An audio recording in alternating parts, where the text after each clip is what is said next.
আসসালামু আলাইকুম। সাথে আছি আমি সৈয়দ তাহমিদ হাসান। আশা করছি আল্লাহর অশেষ রহমতে আপনারা সবাই বেশ ভালো আছেন। অষ্টম শ্রেণী থেকে আমরা অভিকর্ষ সূত্র এটা আমরা শুনে আসছি বা পড়ে আসছি। আজকের ভিডিওতে অভিকর্ষ সূত্র কী, এর গাণিতিক রূপ কেমন, এ নিয়ে আমরা আজকে আলোচনা করব না। আজকে আমরা আলোচনা করব একটি ইন্টারেস্টিং বিষয় নিয়ে। এই অভিকর্ষ সূত্রটি প্রদান করেন আইজ্যাক নিউটন 1687 সালে। এই সূত্রের সারসংক্ষেপটি আমি এখানে লিখে রেখেছি, সেটা হলো পৃথিবী ও পৃথিবীর যে কোনো একটি বস্তুর মধ্যে যে আকর্ষণ তাই অভিকর্ষ। এজন্যই আমরা কোনো একটা বলকে উপরের দিকে নিক্ষেপ করলে সেটা আবার মাটিতে নিচে নেমে আসে। এর কারণ হলো পৃথিবী বলটাকে তার শক্তি দিয়ে আকর্ষণ করছে। অনুরূপভাবে এই কলমটাকে ছেড়ে দেওয়ার সাথে সাথে সেটি নিচে নেমে পড়ার কারণ হলো পৃথিবী এই কলমটাকেও আকর্ষণ করছে। আমরা মানুষেরা সবসময় মাটির সাথে লাগানো অবস্থায় থাকি, এর কারণ হলো পৃথিবী তার শক্তি দিয়ে আমাদেরকেও আকর্ষণ করে আছে। মূলত পৃথিবীর যে কোনো একটি বস্তুকে আকর্ষণ করে রাখলেই সেটাই হলো অভিকর্ষ।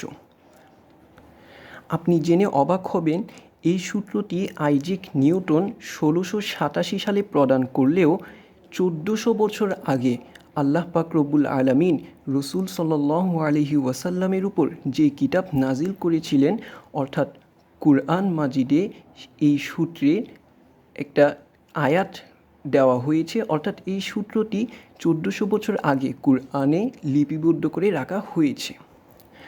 আমরা প্রতি সপ্তাহে জুমাবারে যখন মসজিদে নামাজ পড়তে যাই, তখন খতিব সাহেবের ওয়াজ নসিহত শুনি।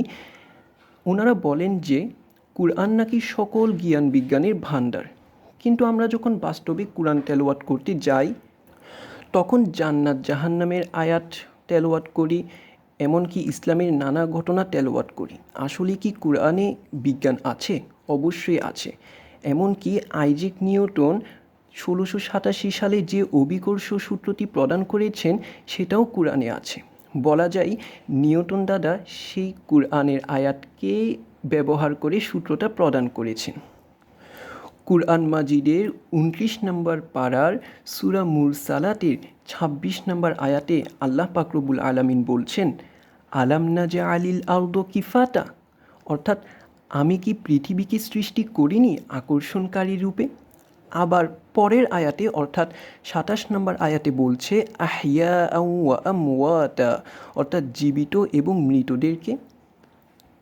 এই দুইটা আয়াতের মূল কথা হলো আমি পৃথিবীকে সৃষ্টি করেছি জীবিত, মৃত, মানুষ বা অন্যান্য প্রাণী অথবা অন্য যে কোনো বস্তুকে ধারণ করে রাখার জন্য, আকর্ষণ করে রাখার জন্য। আর এই মূল কথাটাই নিউটন তার সূত্রে প্রদান করেছেন। এই জন্যই আমি বলি নিউটন এই আয়াত দুটিকে রিসার্চ করে 1687 সালে অভিকর্ষ সূত্র নামে একটি সূত্র প্রদান করেছেন। ভিডিওটি ভালো লাগলে একটি লাইক করবেন আর এমন একটি ইন্টারেস্টিং ভিডিও বন্ধুদের মাঝে শেয়ার করে দিবেন। আর আমার চ্যানেলটি সাবস্ক্রাইব করে আমার পাশেই থাকবেন। ধন্যবাদ।